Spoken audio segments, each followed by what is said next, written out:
반갑습니다. 우리 좌우람 인사하실까요? 잘 오셨습니다. 잘 온 거 맞을까요, 근데? 유아부 손 한번 들어봅시다. 유아부 생님들 몇 분이에요? 와, 딱 많이 오셨네요. 그 다음에 유치부 손 들어보시죠. 유치부. 네. 그 다음에 초등 1부. 초등 1부. 초등 2부. 초등 3부는 없잖아. 중등부.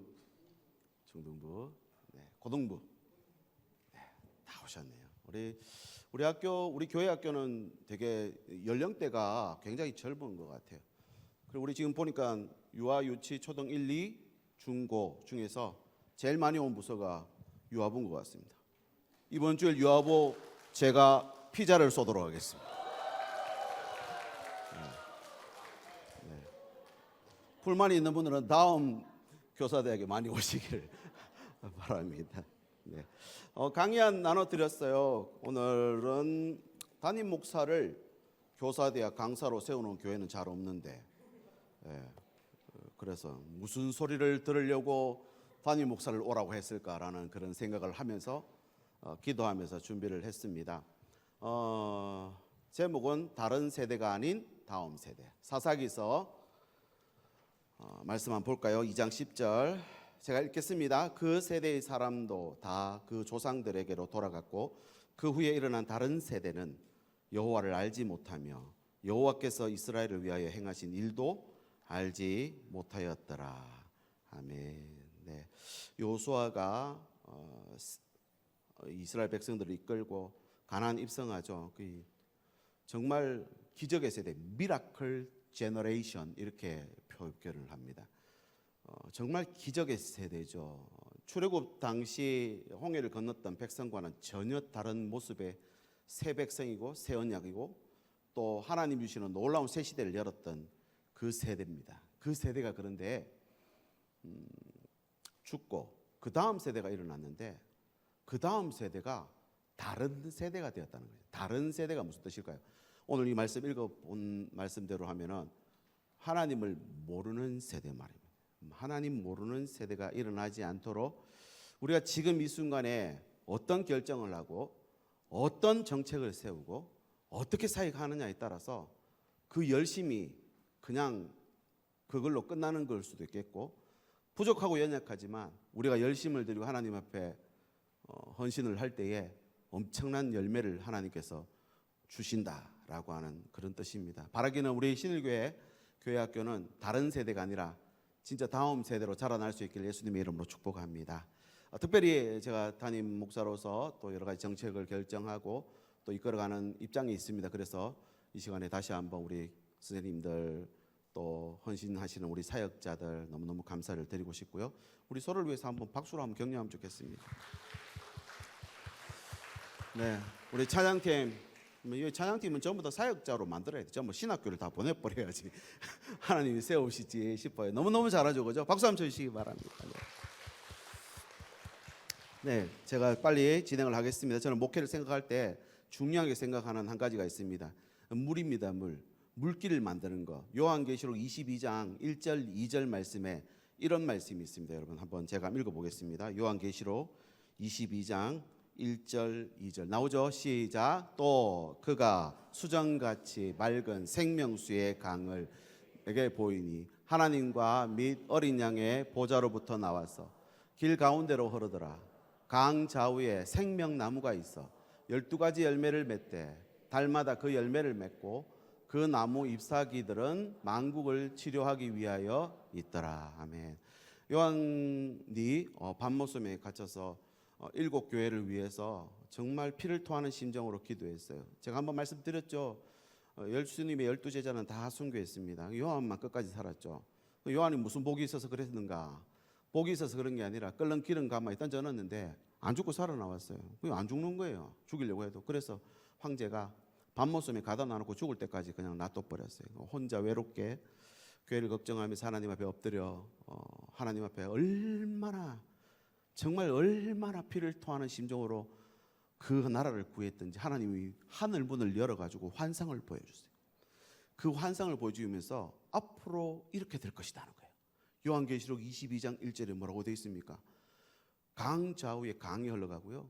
그 좌우에 나무들이 있어서 그 나무들이 열매를 맺는데 이 나무들이 열매 맺는 이 열매들이 만국을 소성하게 만든, 만국을 치료하는 나무다라고 하는 것입니다. 교회는 그런 것입니다. 교회에 강단에서부터 하나님 말씀이 선포될 때 에스겔서의 말씀 보면요, 그 강단에서 물이 흘러나와서 발목을, 무릎을, 허리를, 어깨를, 그 다음에 헤엄칠 정도로 흘러가는 걸 환상으로 보여주시죠. 여러분, 하나님이 주시는 말씀은 생명수입니다. 이 생명수의 말씀을 우리가 받고 그 말씀을 누리며 살아갈 때 이 안양 땅에도, 저와 여러분이 밟는 모든 땅에도 하나님의 생명수가 흘러가게 되는 줄 믿습니다. 그 교회는 뭐냐?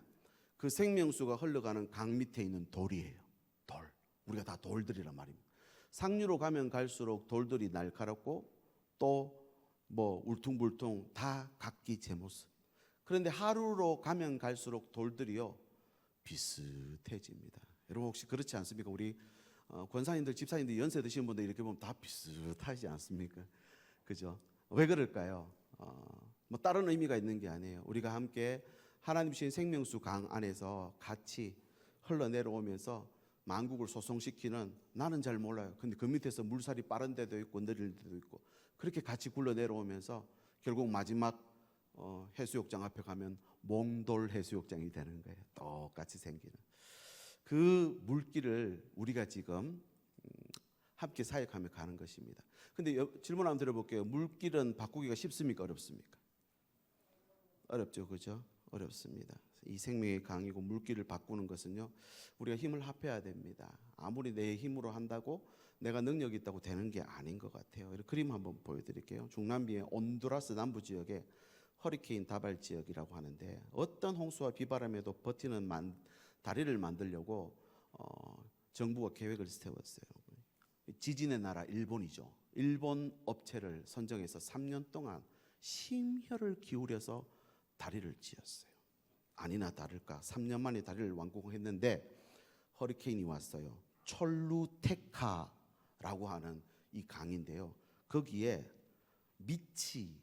미친이 아닙니다. 미치라고 하는 허리케인이 와서 그 지역에 있는 대부분의 다리를 다 그냥 다 날려버렸어요. 물이 범람하고. 근데 저 다리는 멀쩡한 거예요. 대단하지 않습니까? 문제가 근데 하나 생겼어요. 얼마나 허리케인이 세게 불었던지 물길을 바꿔놔 버렸어요. 지금 저 그림이 그 그림이에요, 여러분. 처음에 보고 뭔지 잘 모르시겠죠? 오른편에 있는 저 그림이 다리는 멀쩡해서 하도 잘 지어놔가지고. 근데 허리케인 자이언체가 와가지고 물길을 옆으로 바꿔버렸어요. 저 다리 소용이 있을까요, 없을까요? 없습니다. 소용이 없어요. 강의 위치가 바뀌어버렸죠. 그러면 이제 두 가지 선택사항이 생겼죠. 다리를 새로 짓거나 아니면은 또 미치라고 하는 허리케인이 와서 또다시 강 물을 바꿔주든지, 뭐가 더 빠를까요? 예, 이 강을 옮기기보다는 새로운 다리가 더 빠른 거죠. 우리가 이 다리가 아름답고 여전히 그 자리를 지키고 있다 해도 다리는 강 위에 있지 않으면요 기능을 상실합니다. 다리를 만든 사람들은 물줄기를 바꾸버린 허리케인을 또 기다릴 것이 아니라 새 다리를 만드는 게 급선무가 되겠죠. 우리가 지난 코로나19를 지나오면서 많은 걸 생각했습니다. 교회의 본질이 뭔가? 교회의 본질이 뭘까요, 여러분? 저는 두 가지를 일단 나누고 싶습니다. 변하면 안 되는 것과 변해야 하는 것. 변해야 할 것은 뭘까요? 우리가 이제 컨텐츠를 담고 있습니다. 유아부, 유치부, 중등부, 고등부, 초등 1부, 2부. 그리고 시대마다 컨텐츠가 다 달랐어요. 그래서 이건 자꾸만 변해 가야 되는 것들이에요. 지금 막 조금 전에 또 찬양하는데 막 돌고 그러죠. 이 청년부 회원들도 젊은 세대인데도 불구하고 적응이 안 되는 거예요. 이게 뭐야, 이게 교회 이거 이래 되잖아요. 근데 여러분, 우리가 자꾸 이런 분위기들을 우리가 막 떠들고 놀자, 즐기자, 이거 아니에요. 같이 우리가 이 조명을 지금 잘 사용을 해야 되는데, 조명이 이제 지금 우리가 조금 서툴러요, 그죠? 그래서 막 이렇게 캬바레처럼 막 이렇게 반짝이 돌아가는 거고 그렇잖아요. 근데 잘 사용하면요, 우리 유튜브 영상이나 이런 거 보면은 잘 사용하는 교회들을 한번 보세요. 참 연출을 잘 알고 또 은혜스럽게 하고 또 그렇게 만들어가는 게 필요한 것 같습니다. 그런 컨텐츠들을 우리가 변화시켜 나가는 게 필요하다고요. 처음에 변했다고 나 싫어, 난 저거는 필요 없어, 나는 저건 내 마음에 안 들어 이러고 있으면은 결국은 조금 전에 보여드렸던 그 다리 모양이 되고 만다는 것입니다. 강이 벌써 저리로 가버리고 없어요. 그럼 변하면 안 되는 건 뭘까요? 변하면 안 되는 거, 복음, 예수 그리스도의 피는 바뀌면 안 되는 거죠. 하나님 나라는 저기 계십니다. 아멘이십니까? 우리의 목적지가 바뀌면 안 됩니다. 이 변하면 안 되는 것들이죠. 이걸 우리가 잘 분별하는 게 필요합니다. 그래서 저는 이렇게 생각합니다. 우리나라에 6만 개 교회가 있어요. 6만 개 교회가 각 동네 요지마다 우리 믿음의 선진들이 집 팔고 땅 팔고 냉장고 팔아서 그 땅을 사고 그 교회를 올리고 헌신해서 드렸어요. 우리는 온 나라에 십자가가 다 서 있어요. 정말 좋은 인프라를 갖고 있죠. 그 교회 안에 석사학위 이상을 가진 목사들이 다 한 분 이상씩 다 들어있어요. 목사가 되려면 몇 년 공부해야 될까요? 대학교 4년, 신대원 3년, 그리고 예전에는 강도사 기간은 목사를 안수받기 전 인턴 기간이에요. 그 인턴 기간 3년 더 추가해서 총 최소 10년은 공부를 해야 돼요. 근데 생각해 보십시오. 10년 이상 공부한 바로 박사학위를 시작할 수 있는 석사학위를 갖고 있는 목사들이 6만 개 교회에 곳곳에 배치가 돼 있어요. 이건 우리나라만 갖고 있는 엄청난 인프라를 갖고 있는 거죠. 이걸 어떻게 잘 활용하느냐에 따라서 앞으로 세대가 완전히 바뀔 거라는 것입니다. 이런 생각을 하고 그 교회를 바라보는 것과 그것 없이 인터넷이나 뉴스나 뭐 매체나 이런 거 보니까 맨날 목사가 문제 일으키고 교인들이 문제 일으키고 보니까 이게 전부 다 뭐 문제 덩어리들이 있다고. 그럼 우리나라에 문제 덩어리가 6만 개가 온 동네마다 다 써 있는 거예요. 이게 보는 시각이 다르다는 것입니다.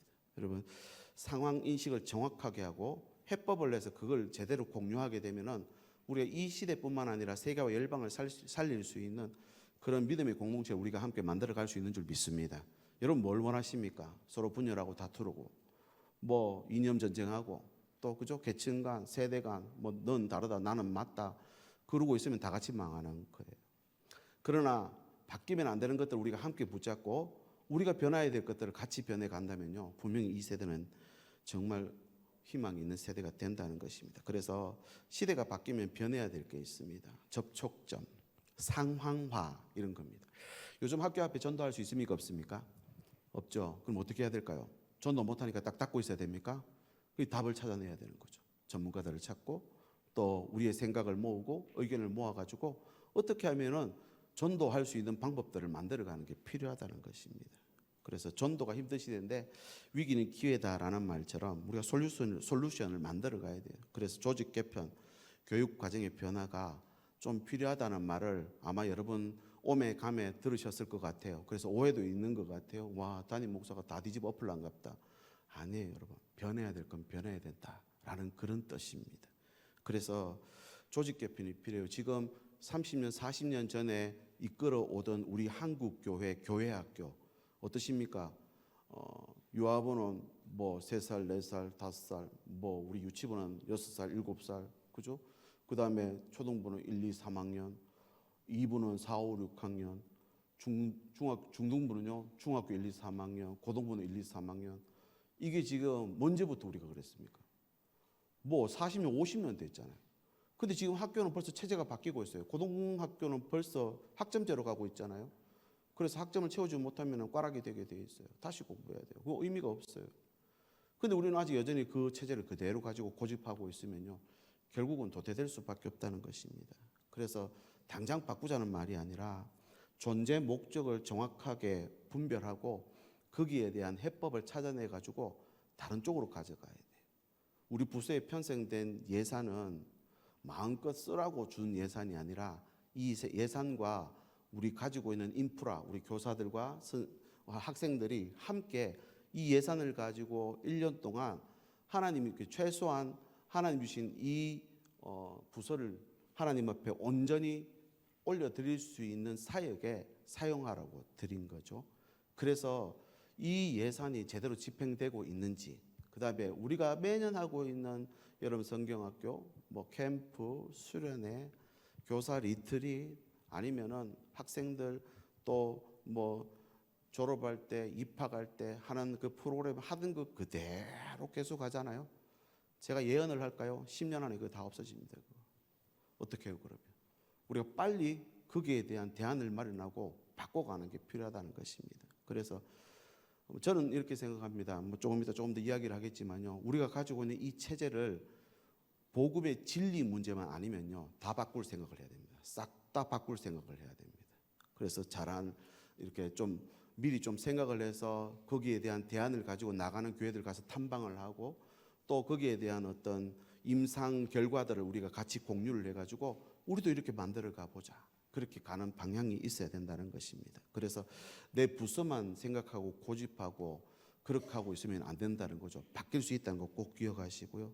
물길 찾아야 됩니다. 그래서 유아부 나름대로의 물길을 찾아내십시오. 물길을 어떻게 찾아내야 될까요? 저는 유아부는 참 놀랍습니다. 코로나 끝나고 나서 유아부 애들 한 명도 없었거든요. 근데 어디서 나왔는지 저만큼 나왔어요. 대단하죠. 지금 또 좀 있으면 나오는 애들이 막 있더라고요. 유치부 나름대로의 물길이 있어야 됩니다. 거기 중간에 껴있다고 가만히 있으면 영아부 올려주니까 유아부 올려주니까 받으면 되는 거잖아요. 부모들이 전도돼서 오는 경우도 있고 요즘은 믿지 않는 가정에서 오는 경우는 별로 없잖아요. 그럼 어떻게 방향을 찾아야 될지. 초등 1부는, 초등 2부는, 중등부는, 고등부는 물길을 지금 찾아내야 된다는 말입니다. 물길을 그럼 어떻게 찾아야 될까? 오늘 제가 8가지 제가 문제 제기를 하려고 합니다. 첫 번째는 뭐냐면요. 왜 아이들이 교회를 떠나는가 하는 것입니다. 왜 떠나는가? 이 질문은 조금 조심해서 해야 됩니다. 누구 때문이다 할 수 있거든요. 이 담임 목사 때문이다. 아니면 교사들 때문이다. 부모들이 교회를 안 보내서 그렇다. 이러면 서로 탓하다 끝나는 겁니다. 시대가 어렵다. 맞습니다. 시대 어렵습니다. 근데 아이들 관심 뺏는 게 너무 많죠. 학업이 더 무거워졌고 스마트폰 다 뺏어가죠. 주일의 의미가 약해지고 가정의 대화 줄고 교회는 예전에 우리 어른들 다닐 때 교회는요. 교회가 제일 재밌었어요. 교회 가면 간식이 제일 좋았고요. 교회에서 만나는 사람들이 제일 수준 높았어요. 근데 지금은 다르죠. 이제 문화가 바뀌었고 시대가 바뀌었으니까요. 교회보다 바깥이 훨씬 더 화려하고 더 재미가 넘치는 곳이 많다는 것입니다. 그렇다고 교회 떠나는 이유를 거기만 돌릴 것인가? 아니죠. 교회 학교에서 저는 이렇게 진단하고 싶습니다. 복음을 제대로 듣지 못했기 때문에 떠나는 거다라고 규정을 해놔야 됩니다. 이건 맞든지 틀리든지 무조건 그렇게 규정하는 게 맞아요. 이거는 변하지 않는 진리이기 때문에. 복음을 제대로 알면은 떠나지 않습니다. 우리 엄마 아빠가 나를 다리 밑에서 주워온 아줌마 아저씨가 아니라 내 진짜 엄마 아빠인지 알면은 엄마한테 몇 대 두드려 맞아도 집 안 나가요. 저도 어린 시절에 내복 바람으로 쫓겨났는데 너 엄마 찾아가라 하고 쫓아내더라고요. 안 갔어요. 왜 안 갔을까요? 우리 집이 여기인데 내가 어디 가노 이 말이야. 우리 집이 여기인데. 우리 아이들에게 그거 가르쳐야 되지 않습니까? 여기가 누구 집이든 너가 아버지는 누구? 하늘에 계신 아버지다. 내가 네 애비다. 이거 가르쳐줘야 돼요. 그걸 모르니까 교회 안 오고 떠나가는 거예요. 그걸 전제로 깔자는 것입니다. 그 다음에 예배의 의미. 예배의 의미를 알면은 내가 예배를 제대로 하지 못하면은 결국은 나는 죽을 수밖에 없는 인생이다 라는 것을 깨닫게 하는 거. 부서 안에 자리가 없다는 거예요. 내가 와도 왔는지 안 왔는지 가는지 오는지 관심이 아무도 없잖아요. 그러면 자연스럽게 사라지게 되겠죠. 그 다음에 또 한 가지는 교회가 세상하고 다르지 않기 때문이에요. 세상에서 보는 사람이나 교회에서 보는 사람이 똑같아요. 세상에서 대화를 나누는 거나 교회에서 대화 나누는 거나 똑같아요. 아니 더한지도 모르겠어요. 그러면요 그 의미를 잃어버린다는 것입니다. 부서 예배들 하고 공과 공부도 하고 성경학교 수료대 있지만 우리가 어떤 열매를 맺고 있는지를 한번 돌아보면 좋겠습니다. 그러다가 고3 졸업하고 나면 이제 고3 졸업하죠.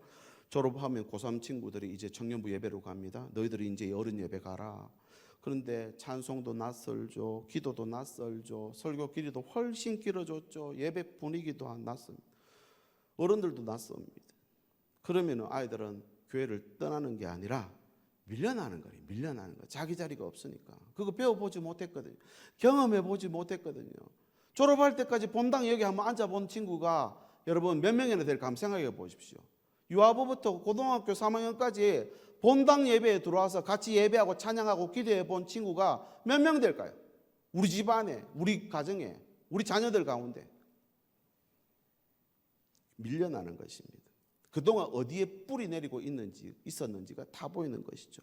유아부에만 뿌리 내리고 있으면 안 되잖아요. 유아치부 올라가야 되는데. 초등 1부 올라가야 되는데 나 유치부 계속 다닐래? 안 되잖아요. 어디서 그런 현상이 많이 벌어지느냐면은 고등부가 못해서 그런 거 아닙니다. 고등부에서 대학부 갈 때, 청년부 갈 때 완전히 뒤바뀌는 거예요. 그러니까 나 못 가겠다 그러는 거예요. 딴 데 방황하고 있는 친구들이 막 생겨나는 거예요. 거기만 뿌리 내리고 있었으니까. 그러니까 저는 자꾸 교차를 시키고 싶어요. 유치부 사역자가 유아부 가서 설교하고, 유아부 사역자는 유치부 올라가고, 초등 1, 2부도 바꿔가며 해보고, 중등부, 고등부도 바꿔가며 해보고, 청년 1부와 고등부와 바꿔가며 사역자가 올라가서 설교를 하고, 아이들과 친근한 그런 관계를 맺어가고, 그렇게 할 때 올라가도 조금 데미지가 덜하도록. 제가 이전 앞에 있던 교회에서는요, 아이들이 한 학년 올라가는 그 이전 한 달하고 이후 한 달 동안 고등부 선배들이요, 중등부에 다 내려가요. 아침에 9시에 예배하는데 8시 반부터 중등부 앞에 도열을 딱 해갖고 있어요. 그러면서 중등부 아이들이 들어오면 하이파이브를 하면서 들려보내요. 첫날은요, 전부 고개 푹 숙이고 뭐야 이러고 들어가는데 3주차, 4주차 되면요, 막 신이 났어요. 몇 번 봤거든요. 그러고 나면 고등부 올라가면요, 내 자리 어디야? 이렇게 되는 거예요. 들어갔어. 그런 관계를 만들어가는 것입니다. 어디에 뿌리를 내리고 있나. 그래서 저는 목회 계획을 세우면서 저는 20년 정도 목사 안수를 받고 사역을 하고 우리 교회에 2020년에 부임을 했어요. 2000년부터 사역을 시작했으니까. 그러면서 제가 20년 동안 기도하면서 교회 사역을 감당하면서 깨달았는 것은 길목에 가야 돼요. 길목에. 고기를 잡으려면요, 길목을 잘 찾아야 돼요. 자리를 잘 잡아야 고기를 제대로 잡아요. 고기를 잡고 싶어도 자리 제대로 못 잡으면 잡을 수가 없어요. 그래서 교회는요, 변하면 안 되는 진리도 있지만 변해야 될 게 있어요. 지금은 학교 앞에 건물 쳐놔봐야 소용이 없어요. 전도 잘못하면 붙잡혀가요. 어떻게 해야 될까요? 그 길목은, 제가 발견한 길목은 자녀교육입니다. 자녀교육. 대통령이라도 자기 아이가 초등학교 1학년 입학하면 학교 앞에 무조건 오게 돼 있어요. 학교 앞에. 그러면은 이 부모들의 관심이 어디 가 있어요? 자녀들에게 가 있으니까 부모들이 자녀들에게 관심 가 있는 걸 알고 사역 계획을 세우고 또 수련회 계획을 세우는 것과 그거 없이 이전에 했던 프로그램 그대로 가져와 가지고 작년에 이거 됐고 저거 됐으니까 이번에는 네가 저거 하고 제가 이거 하고 그러고 끼워 맞추게 하고 있으면요, 절대로 열매가 안 맺히겠죠. 그래서 이런 고민들을 할 필요가 있다는 것입니다. 그래서 누군가가 계획을 짜오면은 우리 선생님들이 예의가 발라가지고요, 계약 짜왔으니까 그냥 그대로 하지 뭐, 그분이 얼마나 기도하면서 했을까 하고 맡기는 거예요. 근데 담당하시는 분들은 죄송하지만 작년에 거, 이전에 거 대충 그렇게 해서 만약에 가고 온다면요, 여러분 열매를 기대할 수 없을 것입니다. 우리가 서로 처리처를 날카롭게 하는 것처럼 이 예산을 가지고 이 인원을 가지고 우리가 이 복음, 피 묻은 복음을 어떻게 전할지에 대해서 최소한 함께 논의하고 기도하고 생각하고 고민하고 의견 충돌도 겪어보고 그렇게 해야 되는데 그거 없이 특정인 한두 사람에 의해서 끌려가고 있는 건 아닌가, 여러분 돌아보면 좋겠습니다. 저는 이 물길을 바꾸고 싶어요. 진짜 바꾸고 싶어요. 빨리 바꿔야 돼요. 지금 이대로 두면 계속 우리 아이들은요, 제대로 적응 못하게 되어 있습니다. 다음 세대 사역에서 제일 중요한 건 그래서 그 길목을 찾아내는 거라고 생각합니다. 자녀의 미래가 있는 곳에 부모의 관심이 딱 가 있습니다. 부모의 관심이. 뭐 제가 이거 하자 저거 하자 소리는 제일 잘 안 합니다. 그러나 한번 생각해 보십시오. 우리 1청년부만 단기선교 갑니까? 2청년부만 단기선교 갑니까? 아니라고 생각해요. 4, 5, 6학년도 단기선교 갈 수 있어요. 필리핀이나 동남아 영어권에 있는 선교사님 많잖아요. 거기다가 선교사님하고 섭외를 해가지고 한 달 동안 여기서 언어 훈련 시키겠다. 장소 섭외하고 뭐 비용 섭외해가지고 우리 4, 5, 6학년 아이들 신청 받아가지고 언어 연수를 보내겠다.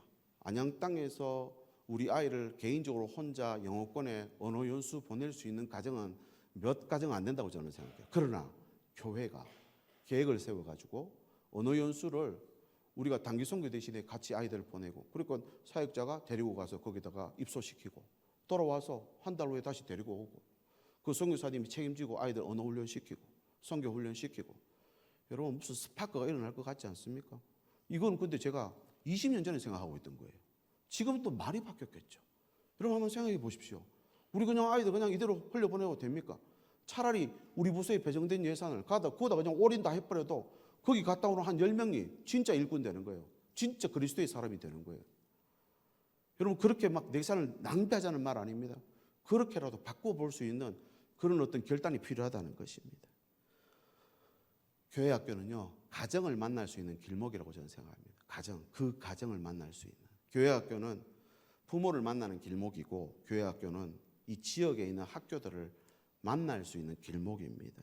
다음 세대에 물길을 터갈 수 있는 길목이 되는 것입니다. 우리 애들, 왔는 애들만 하는 게 아니라 정말 이 연령대의 아이들이 이 지역에서 뭐 하고 있는지 관심을 가지고, 우리 교회가 가지고 있는 인프라를 가지고 이 지역에 있는 그 연령대에 있는 아이들에게 어떻게 하면 복음을 전할 수 있을까? 어디다가 거물을 치면 걸려들까? 그 부모든지 아이든지 어쨌든 그 가족 중에 하나라도 걸려들면 다 같이 딸려들어요. 아시죠? 지금은 가족들이 한꺼번에 움직여요. 내 엄마 아빠 있고 자녀 2명 있는 가정요, 예전에는 한 명이 아프면 나머지 3명이 교회 와요. 근데 지금은요, 한 명 아프면 4명 다 안 와요. 맞죠? 그죠? 왜 그렇습니까? 오면은 안 되는 거예요. 같이 움직이는 거예요. 그런 시대가 됐어요. 그 욕할 필요가 없어요. 그럼 같이 나올 수 있는 구조로 만들어야 되잖아요. 같이 나왔어. 또 조금 다른 이야기를 해보겠습니다. 유아부가 지금 어디 있습니까? 4층에 계시죠? 5층에 있네. 4층이죠, 저기가.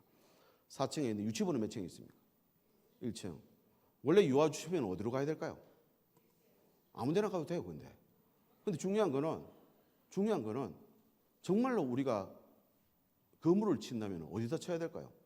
1층에 갖다 쳐야지. 1층에 딱 갖다 치고 유아 유치부 거기다 집어넣고 교육자들 실은 쫓아내버리고, 그리고는 참사랑 아동센터도 평일날 4층에 있잖아요, 지금. 그러면 그분을 저는 생각에 어차피 참사랑 복지센터를 우리가 아동센터를 운영한다면 1층에 내려가 큰 유리 글라스를 앞에다가 탁 해놔놓고 매일 지역 아이들이 들어와서 나갔다 들락날락 하면서 여기서 공개를 받고 있는 걸 지역의 사람들이 보면은 좋게 생각하지 않을까요? 우리 맨날 뭘 숨겨놓고 있는 것 같아요. 그래서 아마 내년에 제가 좀 그런 추진을 하려고 생각합니다. 그래서 이런 부분들부터도 제가 이렇게 하자는 말 아닙니다. 안 될 수 있어요. 제가 아직 힘이 없어요. 아직 우리 교회를 막 이렇게 들었다 놨다 할 수 있는 힘은 없어요. 그러나 잘 설득을 하면 저는 가능성이 있다고 생각합니다. 그래서 다시 우리가 있는 이 부서의 모양들, 그 다음에 중등부, 고등부, 초등 1부, 2부, 여러분 이거 우리가 한번 재편해 볼 수 있다고 생각을 합니다. 그래서 아이들이 그렇게 연결 좀 될 수 있도록, 그렇게 물길을 좀 찾아갈 수 있도록 물길을 좀 터주는 거. 논에 물 대려고 하면요, 뭐 물을 전부 다 끌어와 가지고 열었다 닫았다 하는 게 필요하잖아요. 그다음 두 번째 고비는요, 신앙은 학습이 아니라 습득이라는 것입니다. 지식 교육도 필요하죠. 성경도 교리도 가르쳐야 되는데 아이들에게 지식 교육이 되는 것 같지만 잘 안 됩니다.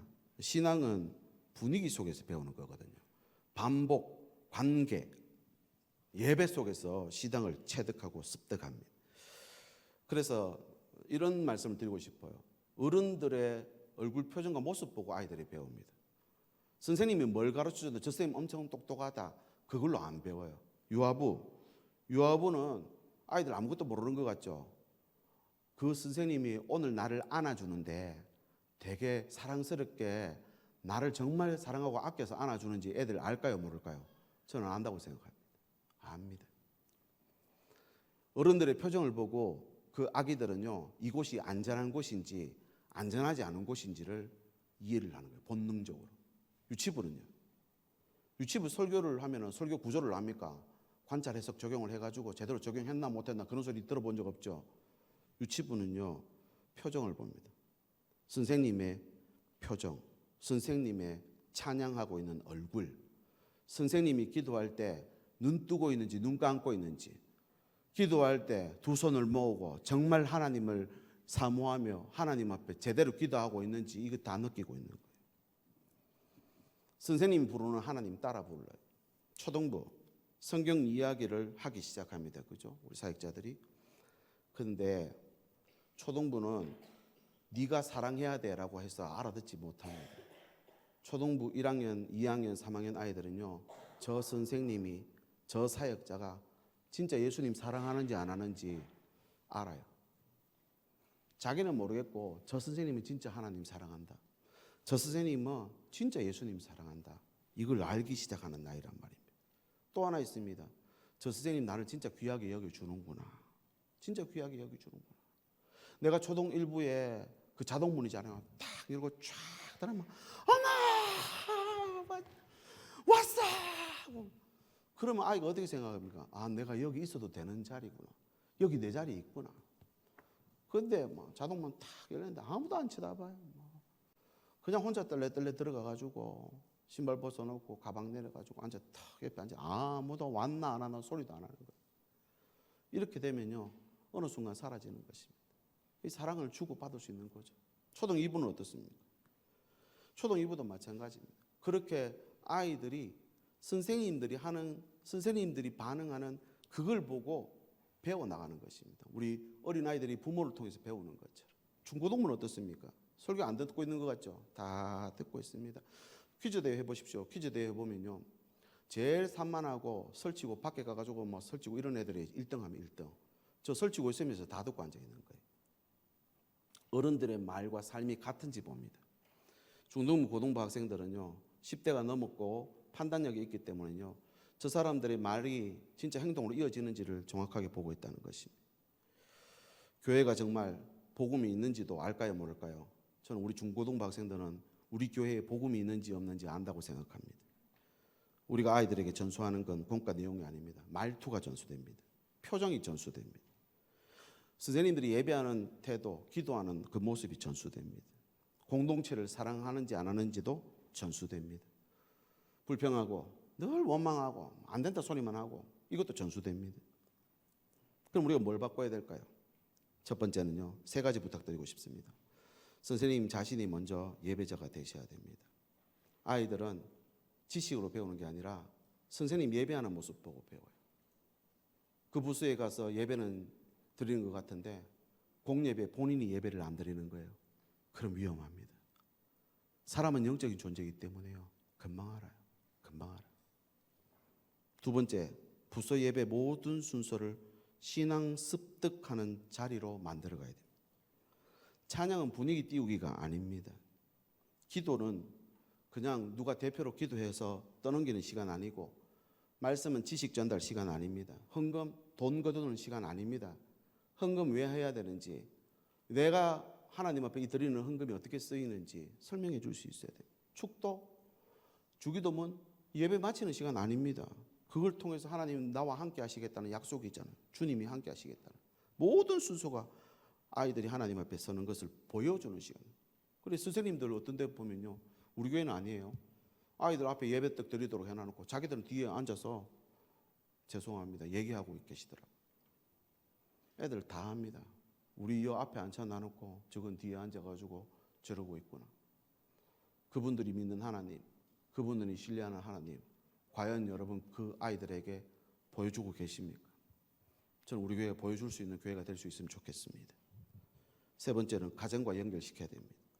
주일 1시간 우리가 아이들 만나는 거 부족합니다. 가정이 우리 사역의 협력자가 아니라 우리가 그 가정의 협력자로 바뀌어야 됩니다. 대부분 시간을 아이들이 가정에서 보내잖아요. 그 가정에서 뭘 하는지 여러분 관심을 가지셔야 돼요. 그 가정에서 부모들에게 무슨 말을 듣고 사는지를 관심을 가져야 돼요. 신앙교육이 제대로 되고 있는지를 점검하셔야 돼요. 안 되면요, 부모를 탓하기보다는요, 교육할 수 있는 자료를 자꾸 보내줘야 돼요. 아니면 질문을 자꾸 던져야 돼요. 지난주 말씀을 통해서 이렇게 했는데 아이들이 잘 실천하고 있었습니까? 또 이렇게 할 수 있도록 지도를 좀 해주세요. 부모님들에게. 그래서 부모님들에게 교육과정, 예전에는 그랬죠. 공문을 막 보내잖아요. 이번 주에는 무슨 교육을 하고 어떤 걸 한다. 이번 한 주간은 부모님께서 집에서 어떻게 좀 챙겨서 보내주시라. 그런 것들이 필요하다는 말입니다. 그냥 주일날 와가지고 공부하니까 앉아라, 들어라, 됐나, 됐다, 끝. 그거는요, 여러분 이전에 하던 방식으로는 절대로 못 바꿉니다. 우리 많은 걸 참주고 싶어 합니다. 선생님들 정말 열정이 많으시죠. 근데 우리가 잘하고 싶은 것과 잘 되는 거하고는 다르잖아요. 늘 우리가 하는 말은 뭡니까?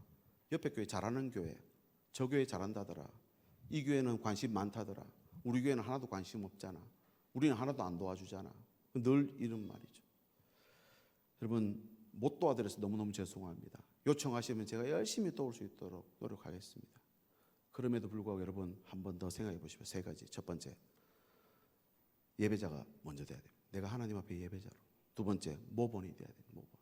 아이들에게 내가 기도하고 내가 말씀 보고 내가 하나님 진짜 이번 한 주간 사랑하며 살았는지 그 하나님 만난 거 아이들에게 얘기해 주고 싶고 하나님하고 나하고 만난 걸 아이도 만나도록 해주고 싶은 그 마음과 열정이 다 전달된단 말이에요. 세 번째는 가정하고 협력해야 됩니다. 그 가정. 대부분 이제는 우리 교회에 나오는 학생들의 대부분 가정은 믿는 부모들입니다. 맞죠? 그죠? 그 부모님들과 협력하시기 바랍니다. 연락을 하고 소통을 하고 아이하고만 통화하지 마시고. 세 번째는요. 세 번째 질문입니다. 분리 예배는 공동체를 약화시킬 수 있습니다. 여기서부터 이제 정신을 차리고 보셔야 됩니다. 제가 책을 하나 보여드리겠습니다. 책 표지.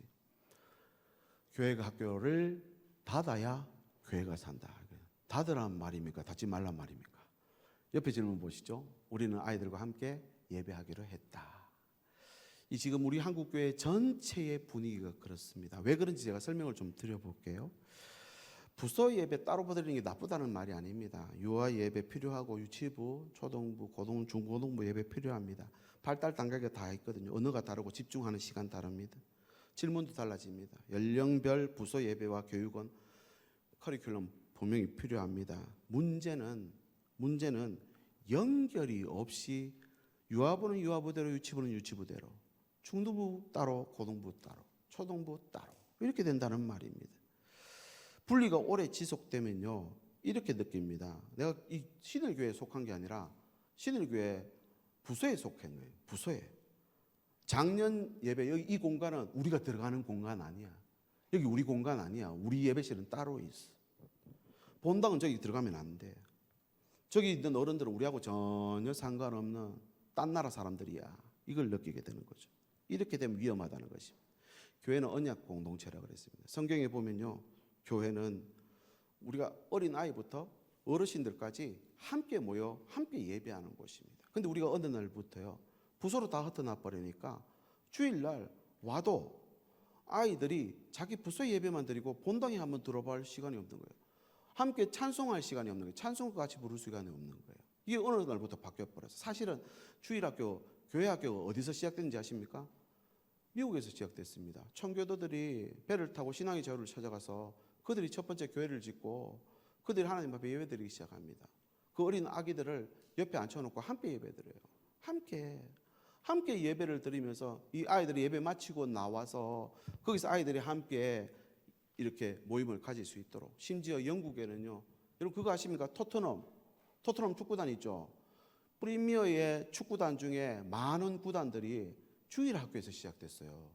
교회 학교 말입니다. 주일 예배드리고 부모님들 식사하고 환담하고 상담하고 성경 공부하고 있을 때 자기들끼리 모여가지고 볼 차다가 프리미어 리그가 됐다는 거예요. 프리미어 리그. 여러분 그렇게 우리가 함께 움직이는 그런 공동체가 돼야 되는데 지금은 전부 자기 따로 부서로 나눠져 있다는 거예요. 이게 지금 우리가 좀 생각해야 될 부분이라는 것입니다. 교회 학교 닫자는 말이 아니고 연결 구조를 만들어야 된다는 거죠. 유아부 가정하고 연결돼야 됩니다. 잘 아시겠지만 우리 청년부에 너무 예쁘고 아름답고 그래서 너무 멋있는 남자와 또 여자 청년이 만나서 결혼을 해요.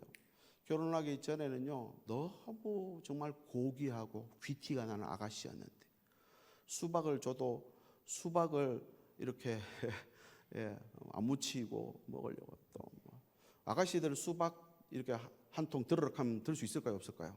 어머머머 이렇게 되는 거예요. 근데 나중에 결혼하고 나서 아기를 낳았는데 유모차를 그대로 통째로 들고 올라오는 거예요. 계단을. 그게 엄마예요. 유아부의 엄마가 돼서 들어오면요. 이전까지는 나만 위해서 살다가 내 새끼가 생기니까 이 아이에게 모든 관심이 집중되는 시간입니다.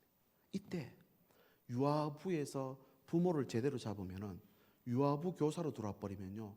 그대로 따라 올라갑니다. 유아부 교사, 유치부 교사, 초등 1부, 2부 따라 올라갑니다. 유아부에 지금 그런 선생님들 많으시죠? 저기 대학부 애들 보내놓고도 유아부 부장하고 계시는 선생님도 계시잖아요. 애들 올려놔 버리고.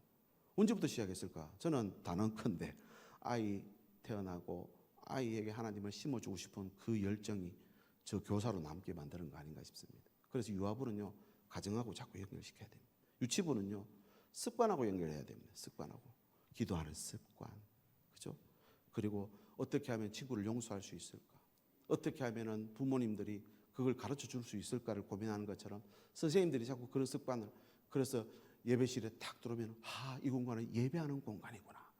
내 마음대로 돌아다닐 수 있는 공간이 아니구나. 유아부 들어가면요, 막 중구난방이에요. 설교하고 있는데, 전사님 설교하고 있는데 앞으로 뛰어났다가 들어갔다가 자빠졌다가 엎어졌다가 막 침 뱉었다가 나왔다가 그러고 있잖아요. 그러다 유치부 오면 어떻게 됩니까? 예배를 배우는 거예요. 그 앞에서 찬양을 하고 예배를 하고 주기도문을 외우고 그렇게 한다는 것입니다. 초등부는 어떻습니까? 참여하게 만들어야 됩니다. 이제 너는 기도할 수 있어. 그래서 선생님들만 기도할 게 아니라 오늘 예배 시간에는 네가 대표 기도하는 거야. 한 주간 기도하면서 준비해서 와. 엄마한테 도움 받든지 AI의 도움을 받든지 알아서 하고 와서 해. 할 거야 안 할까요? 합니다 여러분. 얼마나 잘합니까? 그리고 찬양도 시켜보고 또 말씀 읽기도 시켜보고 참여를 자꾸 시키는 거예요. 중고등부는요, 선배들하고 연결시켜야 돼요. 저는 그렇게 생각합니다. 우리 청년부하고 중고등부 제대로 연결되면요, 여러분 우리 아이들이 선배들 보고 줄줄줄줄 따라가게 돼 있어요. 그 뒤에 줄 서게 돼 있다고요. 근데 지금은 어떻습니까? 저는 좀 단절됐다는 느낌이 들어요. 그래서 선생님들이 좀 협조를 하면 좋겠어요. 그래서 이번 수련회는 청년부 가는데 한번 꼽사리 끼보자. 우리 예산 좀 많이 줄 테니까 청년부 선배들이 좀 우리 애들 한번 데리고 가서 한번 저기 정신교육도 좀 시키고 극기훈련도 시키고 귀신놀이도 좀 하고 해줘. 그렇게 한번 해보세요. 그렇게 연결 자꾸 시키는 거예요. 진로도 그렇게 연결됩니다. 청년 2부에 가면 다 직장인들이잖아요. 그죠? 그러면은 직장인들의 그 진로를 언제 결정합니까? 중등고등부 때 하잖아요. 부모님이 이거 해 저거 해 해서 따라가는 시간도 있지만 선배들이 보니까 내가 이런 직업 갖고 보니까 공부가 이게 필요했고 앞으로 내가 어떻게 하려면은 이런 걸 준비를 이때 해야 되는데 그렇게 동기부여를 해주기 시작하면 실제로 바로 앞에 경험했는 선배가 그 이야기 해주면 부모가 백날 이야기하는 거로 보다 훨씬 다르게 된다는 말이에요. 그걸 연결시켜 주라는 것입니다.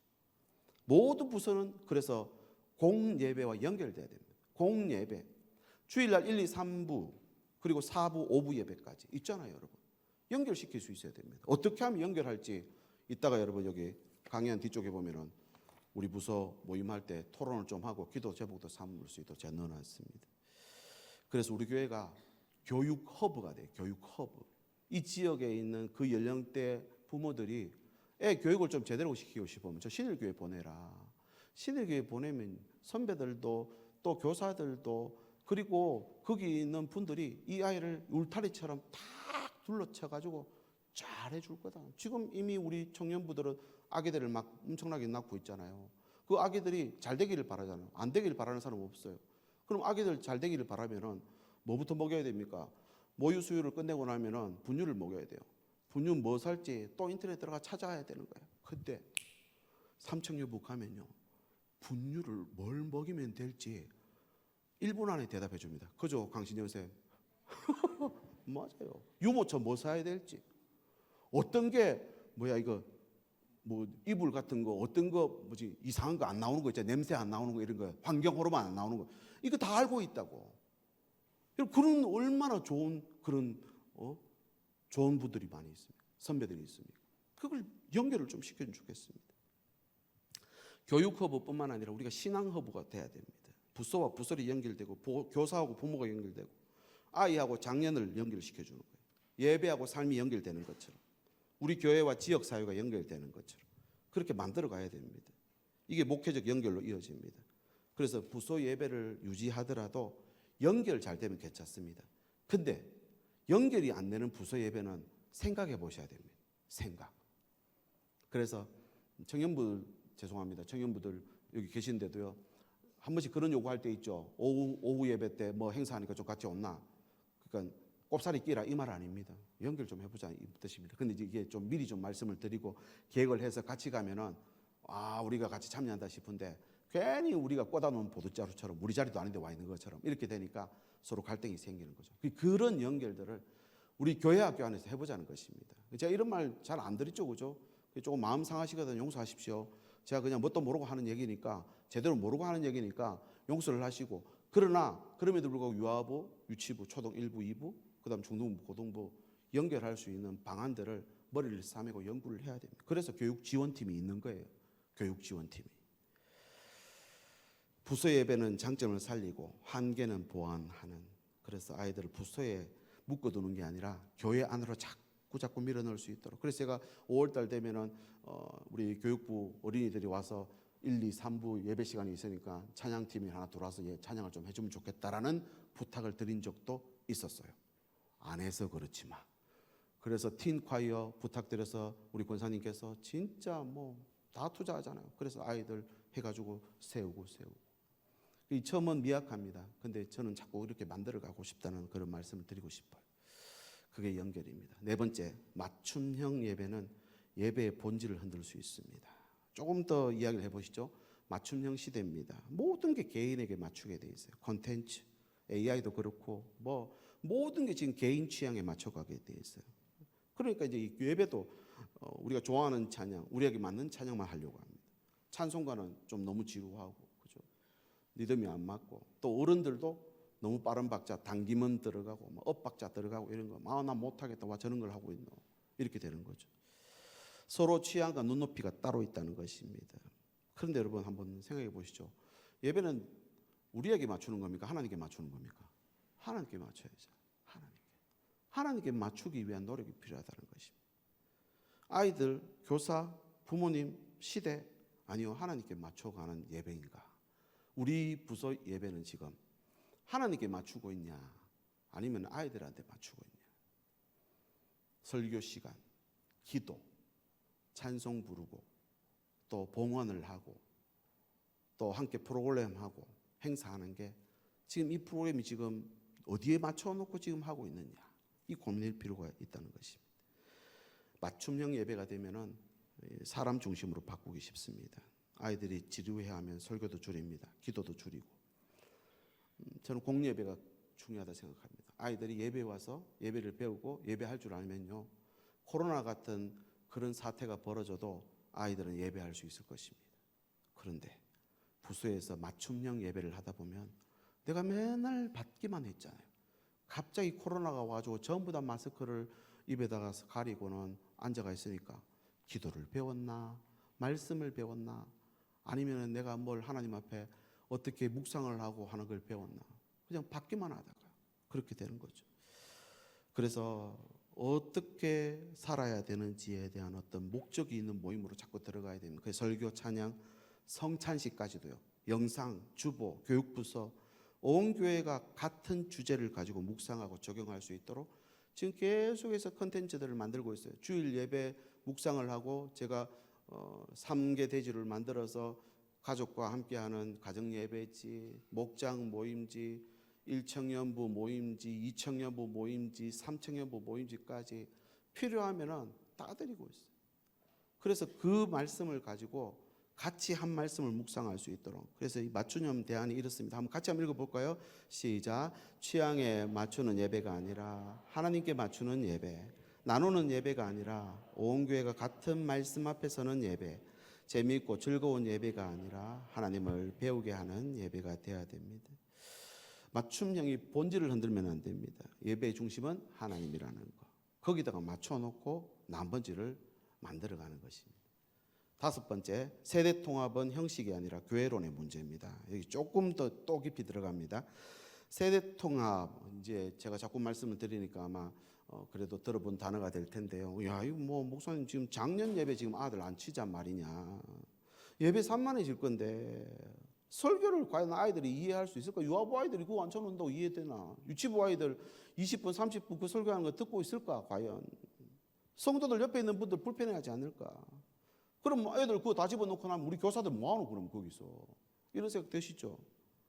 현실적인 질문 맞습니다. 그런데 형식적인 문제라기보다는 교회론에 대한 문제입니다. 교회론. 그러니까 세대 통합은요, 같은 취향 가진 사람들이 모이는 곳이 아닙니다.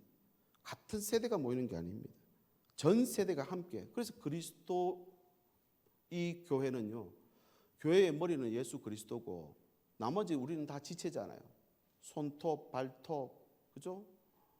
뭐 몸에 있는 장기, 뭐 눈, 코, 입 전부 다 다릅니다. 지체가 다 다르다는 거예요. 한 몸입니다. 한 몸. 우리 교회 진짜 한 몸이냐? 유아, 유치, 초등 1, 2, 중, 고등부, 청년 1, 2, 3부, 장년부까지 우리 한 몸으로 움직이고 있냐? 한번 돌아볼 필요가 있습니다. 아이들 어른 예배 얼마나 조용히 앉아 있을 수 있을까? 그거는 우리가 풀어야 될 숙제이지 된다 안 된다 할 문제가 아닙니다. 그래서 우리는 아이들을 교회의 한 몸으로 보고 있는가? 저 유아부 아이들, 초등부 아이들 한 몸으로 보고 있는가 이겁니다. 공동체 지체로 우리가 어른들이 아이들을 우리 지체다라고 보고 있는가? 아니면은 애들은 가라 이겁니까? 아이들 자신이 교회의 가족이라고 느끼고 있을까요? 우리 아이들이 교회에 들락날락하면서 우리 부모들, 영적 부모들이 여기 다 계시는데 이런 엄청난 울타리가 우리 앞에 있는데 그런 안정감을 느끼고 있을까 하는 것입니다. 교회 전체가 한 아이의 신앙의 여정을 책임지고 있는가? 그래서 첫 예배 출석할 때 본당 앞에 불러들여가지고 기도를 합니다. 아이가 태어났고 이 아이는 이제 우리 공동체에 소속된 아이라는 걸 알려드리기 위해서 유아 세례를 베풉니다. 유아 세례를 왜 베풉니까? 부모의 신앙으로 유아 세례를 베푸는데 공예배 시간에 성부와 성자와 성령의 이름으로 세례를 줘버립니다. 왜? 우리가 이제부터 이 아이가 입교하는 그 날까지 신앙의 책임을 이 공동체가 지는 것입니다 라는 의미를 담고 있단 말입니다. 그냥 아이고 아기 예쁘네 좋겠네 박수 쳐주고 그렇게 하는 게 아니란 말입니다. 세대 통합은 한 번 행사로 그래서 끝나면 안 됩니다. 이걸 체질로 만들어 갈 수 있도록 시스템화 좀 시켜야 됩니다. 유아부에서 유치부로, 유치부에서 초등부로, 초등부에서 중고등부로, 중고등부에서 청년으로 이어지는 길을 만들어야 돼요. 이게 세대 통합을 만드는 방법인데 본당에 안 치르는 기술이 아닙니다. 한 몸이라고 하는 고백을 할 수 있도록 나 여기 교회에 소속되어 있는 나는 세례교인이다. 이 교회에 나는 소속된 회원이다 라는 거. 우리 부서에만 가둬져 있는 게 아니라 교회 한가운데로 이 본당 한가운데로 초청하는 거예요. 초청하는 거예요. 그래서 아이들이 서서 여기 내가 못 올 자리가 아니라 여기 내가 하나님의 그 놀라운 존전 앞에 온 공동체 우리 집에 엄마 아빠도 있지만 영적인 엄마 아빠와 함께 예배를 드리는 공간. 힘들고 어려울 때 마음 상했을 때 이 자리에 앉아서 기도하면 하나님이 응답하시고 내 마음을 고쳐주시고 내가 여기서 기도하면 저기서 응답할 것이라는 거예요. 우리 집에 엄마 아빠 지난주에 엄청 대판 싸웠는데 아이들 여러분 얼마나 두려워하는지 아십니까? 이혼할까 봐 엄마 아빠 나가버릴까 봐 얼마나 두려워하는지 아십니까? 그런데 와서 선생님 기도해 주세요. 엄마 아빠가 싸웠어요. 선생님이 그 아이를 안고 가자 본당에 가서 앉아서 하나님 앞에 기도하자. 그래서 여러분 여기다가 이거 한 단 높였어요. 제가 이거 한 단 높이면서 욕 많이 얻어먹었습니다. 이거 왜 높이냐고. 여러분 여기 밑에 온돌 깔아놨어요. 저기 전기 올리면 온돌 들어와요. 겨울에 여기 와서 좀 엎드려서 기도할 수 있도록. 여기 와서 좀 해보자고요. 여기 우리 선조들이 70년 동안 예배 한 주 동안 빼고 다 들었잖아요. 여기는 정말 거룩한 곳입니다. 하나님 기도 응답하시는 곳입니다. 이보다 거룩한 데가 안양 땅에 어디 있을까 저는 한번 생각해 보면 없어요. 이 정도 악기, 이 정도 피아노, 이 정도 영성을 가진 분들이 여러분 여기 외에 어디 있습니까 여러분? 여기서 기도해야죠. 그래서 여러분 한 번의 행사로 끝내지 말고 같이 좀 만들어갈 수 있도록 들어올 수 있도록 그게 중요하다는 것입니다. 여섯 번째, 교사는 프로그램 담당자가 아니라 신앙 전수자입니다. 이게 선생님들 계속 오래 하다 보면은 이번 행사는 누가 할래요? 그리고 맡기죠. 그러면 그분이 열심히 준비해가지고 행사를 막 진행합니다. 진행하고 나면은 보람이 큽니까? 상처가 큽니까? 잘해봐야 본전, 그죠? 이번에는 누가 또 이 폭탄 돌리기에 걸릴까? 그래서 걸려드는 경우가 많죠. 여러분 교사는요 일하는 사람이라기보다는 신앙 전수자입니다. 우리는 목동이 아닙니다. 목자입니다. 아멘이십니까? 우리 목자로 불렀잖아요. 목동하고 목자는 달라요. 목동은 품삯을 위해서, 목자는요 사랑 때문에 합니다. 그죠? 요한복음 10장 11절 나는 선한 목자라. 선한 목자는 양들을 위하여 뭘 버린다고요? 목숨 버린다. 목숨까지 버릴 수 있냐? 여러분 우리 학생들 내 반 아이를 위해서 목숨 내놓을 수 있으십니까?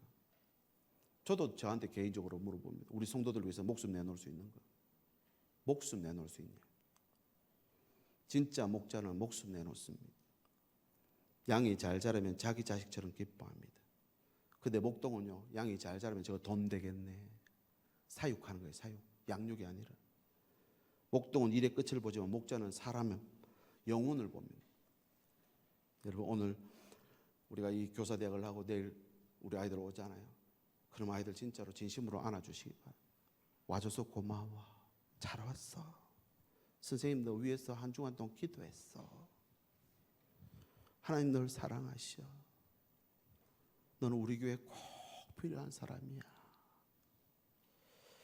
여러분, 그렇게 일만 하는 게 아니라 정말 신앙을 전수할 수 있는, 사랑을 전해줄 수 있는. 그래서 여러분 다 그러시잖아요. 어릴 때 선생님들 기억나십니까? 그 선생님이 나한테 했던 말들 기억 다 하잖아요. 우리 사역자들 중에 그 선생님들 때문에 사역 시작한 분들 너무 많습니다. 집에 부모님들도 좋은 분들 많지만 우리나라는 선생님들 너무 좋은 분들 많으셨어요. 주일학교 연합회 만세, 연합하면서 그 힘든데 억지로 안 되는 거 목사님들 핍박 받아가면서 하고 계시잖아요. 놀랍습니다. 그렇게 수고가 귀하다는 것입니다. 7번째, 이제 2개밖에 안 남았습니다. 우리 교회가 지금 시작할 수 있는 변화. 거창하게 시작 안 해도 됩니다. 큰 예산이 있어야지만 시작할 것 같은데 중요한 건 방향입니다. 어디로 가야 하는지가 중요하다는 것이죠. 그래서 빨리 진행하겠습니다. 5개입니다. 첫 번째, 우리가 할 수 있는 거. 첫 번째, 한 달에 한 번은 온 세대가 같은 본문을 나누는 주일이 될 수 있으면 좋겠습니다. 당장 막 교회 본당으로 다 들어오라 이게 아니라 전체 부서가 제가 사역자들에게 자료를 다 드릴 테니까 사역자 내일은 이제 설교 제목이 하늘에 있는 겁니다. 하늘에 있는 것. 하늘에 있는 것 뭐 하나님께서 반석이 되어 주시고 뭐 이런 식으로 나갑니다.